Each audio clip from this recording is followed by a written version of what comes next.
Presiden Joko Widodo menemui Cawapres Gibran Rakabuming Raka selesai pelaksanaan kampanye Akbar.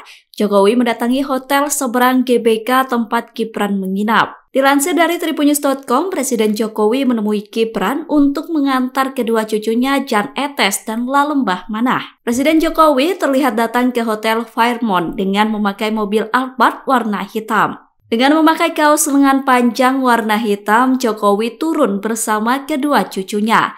Momen tersebut terjadi pada Sabtu 10 Februari 2024 malam.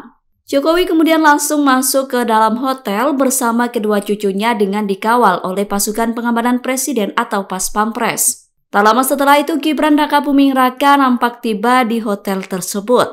Gibran enggan berbicara terkait kedatangan Presiden Jokowi. Sedangkan Jokowi kembali keluar hotel dan menemui awak media. Kepada awak media, Jokowi mengatakan kedatangannya ke hotel hanya untuk mengantar pulang kedua cucunya kepada Gibran. Sebab selama seharian, dirinya menghabiskan waktu bersama kedua cucunya Lalembah dan Jan Etes. Sementara itu, saat ditanya terkait kampanye Akbar Gibran, Jokowi memilih diam enggan merespon. Tahapan pemilu 2024 mulai hari ini Minggu 11 Februari sudah mulai memasuki masa tenang. Masa tenang pemilu akan berlangsung selama 3 hari, yakni hingga Selasa 13 Februari 2024.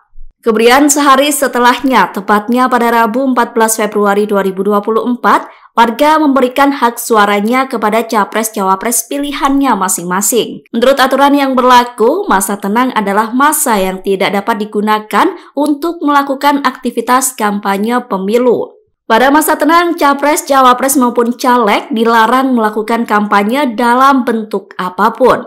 Meski begitu, ketiga paslon tetap melakukan aktivitas masing-masing saat memasuki masa tenang. Berikut aktivitas pasangan capres-cawapres di masa tenang. Pasangan nomor urut 1, Anies Baswedan dan Muhaimin Iskandar bakal menemui sejumlah kiai pada masa tenang Pilpres 2024. Mereka akan bersilaturahmi dan meminta doa agar semua hal dilancarkan. Pernyataan itu disampaikan oleh Muhaimin Iskandar atau Caimin. Sementara itu, pasangan nomor urut 2 Prabowo Subianto dan Gibran Rakabuming Raka akan melakukan rutinitas sehari-hari hingga kembali bekerja. Prabowo mengaku akan menjalani rutinitas sehari-hari, sedangkan Gibran akan kembali melaksanakan tugasnya sebagai wali kota Solo. Sementara itu, pasangan nomor urut 3 Ganjar Pranowo dan Mahfud MD akan mengisi masa tenang dengan menemui relawan. Ganjar juga akan mengunjungi rekan-rekannya dari partai politik pengusung di masa tenang.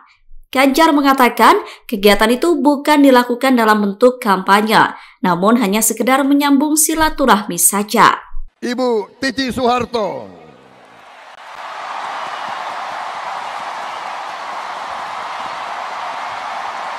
mantan istri Prabowo Subianto yakni Titi Soeharto disambut riuh saat namanya disebut oleh Capres nomor urut 2 di Gelora Bung Karno. Titi disambut sorakan meriah oleh pendukung Prabowo Subianto dan Gibran Rakabuming dalam kampanye Akbar kemarin. Selain itu, Titi juga sempat diperkenalkan Ahmad Dhani sebagai calon ibu negara saat menutup gelaran kampanye Akbar Prabowo Gibran. Momen tersebut terjadi dalam kampanye pamungkas Prabowo Gibran di GBK Sabtu 10 Februari. Adapun Titi Soeharto merupakan putri keempat dari Presiden kedua Republik Indonesia, Soeharto. Titi Soeharto menikah dengan Prabowo Subianto pada Mei 1983.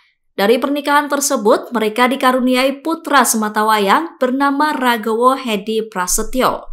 Sayangnya 15 tahun setelah menikah, keduanya bercerai karena memburuknya hubungan keluarga yang dibumbui dengan isu politik. Titi Soeharto lahir di Semarang 14 April 1959.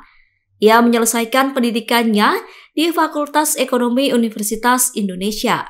Dirinya pernah menjabat sebagai Ketua Yayasan Seni Indonesia dan Ketua Umum Persatuan Panahan Indonesia. Pada pemilu 2014 lalu, Titi terpilih sebagai DPR dari Partai Golkar periode 2014 sampai 2019. Namun pada 2018 ia memutuskan mundur dari Golkar dan bergabung ke Partai Berkarya. Kemudian pada Desember 2023 kemarin, Titi Soeharto dilantik sebagai Wakil Ketua Dewan Pembina Partai Gerindra. Memasuki masa tenang pemilu 2024, Ketua Umum PSI Kaisang Pangarep tegas meminta seluruh kader untuk mencopot semua baliho caleg yang terpasang. Pernyataan itu disampaikan Kaisang di Jakarta Pusat Sabtu 10 Februari 2024 malam. Kaisang menginstruksikan kader PSI untuk membersihkan semua baliho-baliho yang terpasang. Putra bungsu Presiden Jokowi itu memastikan alat peraga kampanye PSI yang terpajang di seluruh Indonesia bakal dibersihkan sesegera mungkin. Kaisang berkelakar pihaknya akan merecycle baliho tersebut untuk digunakan lagi pada pemilu 2029 mendatang. Pada Sabtu malam kemarin, Kaisang mengatakan dirinya sudah mencoba menurunkan baliho semampunya. Ia dibantu oleh Grace Natali dalam mengurus pencopotan baliho di Jakarta. Dua organisasi besar kemasyarakatan Islam Indonesia menunjukkan kekompakannya menjelang pemilihan presiden 2024. NU dan Muhammadiyah kompak mendorong agar pemilihan presiden berlangsung dengan jujur, adil, dan transparan. Pernyataan itu disampaikan oleh Sekjen PBNU Saifullah Yusuf dan Sekretaris Umum PP Muhammadiyah Abdul Mukti. Saifullah Yusuf atau Gus Ipul meminta semua pihak untuk tetap kondusif meskipun suhu politik makin memanas. Gus Ipul juga meminta agar pemilu berjalan tanpa adanya kecurangan. Sedangkan tokoh dari Muhammadiyah meminta semua pihak harus menerima apapun hasil pemilihan presiden nanti. Menurut Abdul Mukti, hasil pemilihan nanti merupakan hasil pilihan dan wujud kedaulatan rakyat, sehingga harus diterima apapun hasilnya. Abdul Mukti mengimbau agar semua pihak yang menang maupun yang kalah untuk selalu bersikap jumawa dan legawa. Ia meminta agar semua pihak bersikap patut dan menempatkan kepentingan bangsa di atas kepentingan pribadi atau kelompok. Tentu begitu pentingnya suara media untuk bisa mengawal pemilu ini. Dan saya juga tidak akan baperan kok dengan tulisan-tulisan yang dimunculkan. Calon Presiden nomor urut 3 Ganjar Pranowo menghadiri acara deklarasi kemerdekaan pers secara virtual. Ganjar menegaskan dirinya mendukung kebebasan pers. Ia mengatakan tidak akan baperan dengan tulisan-tulisan dirinya di media. Adapun acara itu digelar di kantor Dewan Pers Jakarta Pusat Sabtu 10 Februari 2024. Ganjar mengatakan pers memang harus menjadi kelompok yang kritis menjaga demokrasi. Ia bahkan mengatakan fungsi pers sebagai pilar demokrasi harus muncul menjelang gelaran pemilu. Tentu begitu pentingnya suara media untuk bisa mengawal pemilu ini. Dan saya juga tidak akan baperan kok dengan tulisan-tulisan yang dimunculkan. Tapi yang penting itu bisa mengedukasi masyarakat. Jangankan media, paslon lain yang menyambut kedatangan saya ajak makan gitu kan. Dan boleh ditulis begitu. Jadi menurut saya ketika kita sudah terbiasa untuk dikritik, ketika kita biasa mengkritik dan kita mengerti konteksnya dalam rangka sebuah kontestasi seperti katakan pilpres, seperti pileg atau pilkada, maka sesuatu itu akan menjadi biasa kalau kita bisa membuka ruang hati yang terbuka, pikiran yang terbuka. Karena apa? Karena di situ pasti terjadi perdebatan. Layaknya orang sedang bertinju, dalam satu ring ditentukan tempatnya, lalu ditentukan durasinya, waktunya. Maka setelah selesai, keluar dari ring, ya sudah, kita selesai sebagai sesama atlet lah begitu. Nah, dalam kontestasi politik sama. Ringnya sudah diberikan, apa itu jadwal kampanye. Sudah jelas itu. Waktunya hari ini berakhir. Maka kalau kemudian akan keras di panggung debat dan sebagainya, ya jangan dimasukin hati kan gitu ya. Dan pers tentu saja makin terbuka, makin baik dan akan bisa mengedukasi masyarakat. Saya terus terang bagian yang memang mendorong, menjaga agar persnya bisa lebih baik.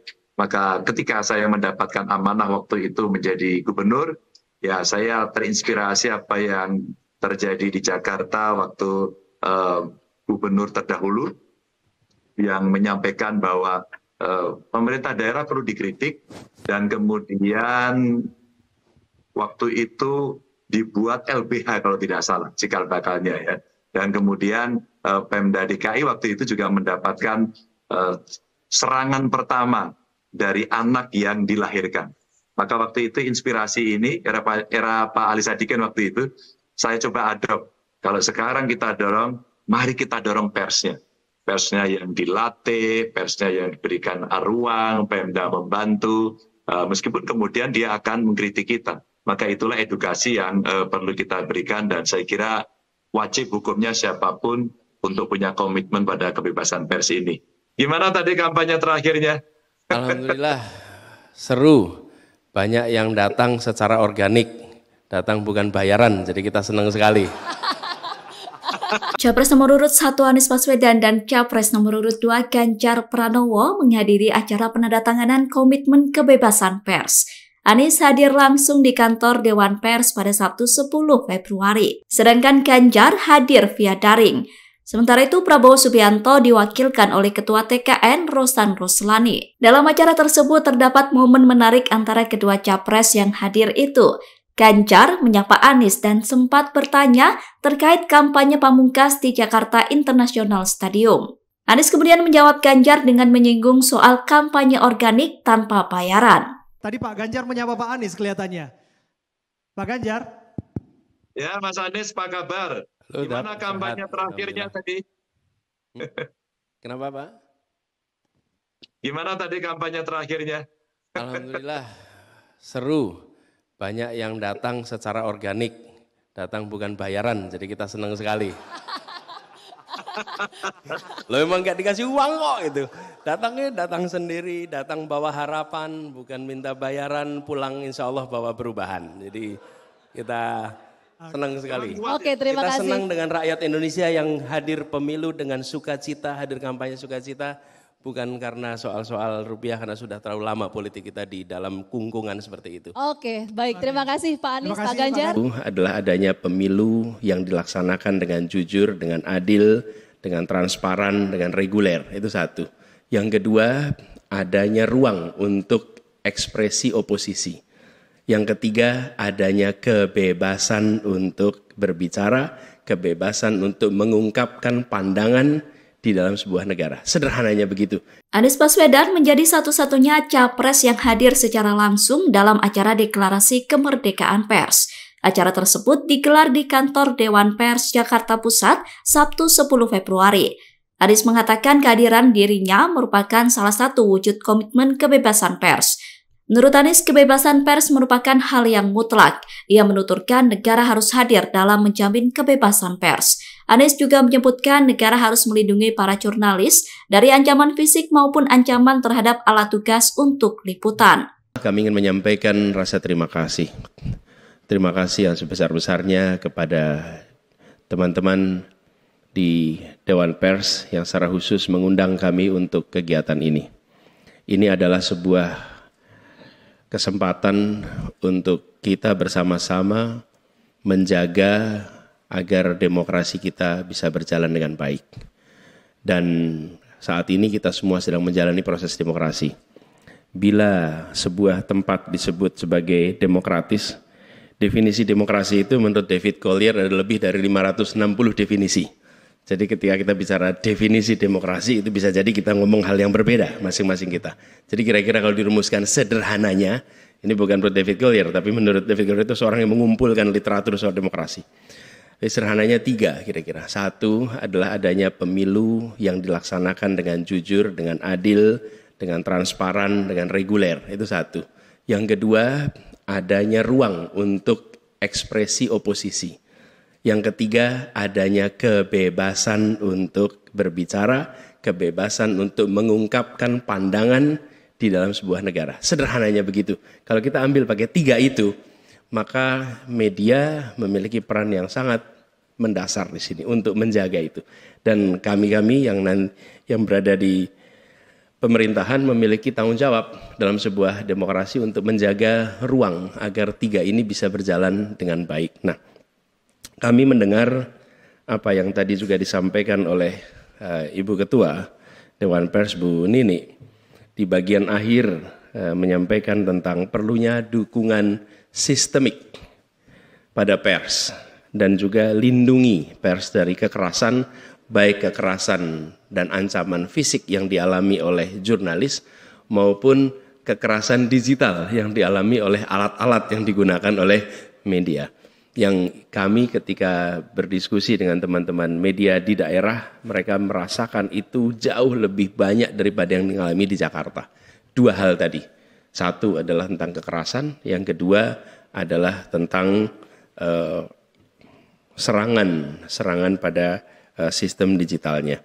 Dan kalau kita lihat datanya Bapak sekalian, menurut data yang dikeluarkan oleh AJI, di tahun 2023 kemarin, jumlah kekerasan mengalami peningkatan sebesar 42% dibanding tahun sebelumnya. Itu yang terlaporkan, apalagi yang tidak terlaporkan. Jadi ini kami ingin tegaskan komitmen dari kami untuk menjaga kebebasan pers ini. Dan komitmen ini Bapak sekalian, kami sampaikan sekarang bukan tentang kemarin, bukan tentang besok, tapi tentang kemarin juga. Karena begini Bapak sekalian, perilaku masa depan itu tidak bisa diprediksi dari kata-kata yang diungkapkan hari ini. Karena pada hari ini siapa saja bisa mengatakan apa saja yang paling enak didengar oleh kuping audiensnya. Tapi yang tidak bisa dikelabuhi adalah rekam jejak. Rekam jejak adalah prediktor terbaik atas perilaku masa depan. Bila masa lalunya menekan media, maka besok akan menekan media. Bila masa lalunya mengunci dan tidak membuka ruang, maka besok juga akan tidak membuka ruang. Tapi bila masa lalunya memberikan ruang kepada media, bila masa lalunya bekerja dengan baik dengan media, maka insya Allah ke depan juga akan kerja dengan baik dengan media. Jadi komitmen lisan bisa dibuat oleh siapa saja, dokumen yang disodorkan bisa ditandatangani oleh siapa saja, tapi rekam jejak itu adalah fakta yang tidak bisa diubah dengan pernyataan. Pria bernama Miharja buat heboh Gelora Bung Karno karena memiliki wajah mirip Presiden Jokowi. Pria berusia 55 tahun itu ikut menghadiri kampanye akbar Prabowo Gibran pada Sabtu 10 Februari 2024 kemarin. Dilansir dari Kompas.com, saat reporter lapangan menghampirinya dan memanggil dengan nama Jokowi, Miharja langsung menoleh dan tersenyum. Namun saat ditanya soal kehadirannya di GBK, ia hanya tersenyum. Miharja sendiri memang kerap tampil dalam acara televisi untuk memparodikan Jokowi. Miharja kerap diundang dalam berbagai momen kegiatan. Dirinya datang menggunakan celana hitam dan kemeja putih lengan panjang dan rambut klimis persis seperti gaya Jokowi. Dikutip dari Kompas.com, Miharja bahkan berkesempatan untuk foto bersama Gibran di GBK. Presiden ke-6 Republik Indonesia Susilo Bambang Yudhoyono harus berjalan kaki untuk memasuki arena Gelora Bung Karno. SBY harus berjalan kaki sekitar 5 km karena massa membludak dan tidak bisa ditembus menggunakan kendaraan. Meskipun berjalan kaki, SBY tampak sigap menyusuri jalan dalam usianya yang ke-72 tahun. SBY bahkan menyempatkan bersalaman dan menyapa warga yang ditemuinya. Momen tersebut terjadi pada Sabtu 10 Februari 2024 kemarin. Selain SBY, Ketua PAN Zulkifli Hasan atau Zulhas juga tampak berjalan kaki. Padatnya arena GBK membuat Zulhas harus berjalan kaki dari kawasan SCBD. Ia juga sempat bersuah foto dengan warga yang ditemuinya. Zulhas mengatakan ia telah berjalan kaki sejauh 2 km untuk bisa masuk ke dalam GBK.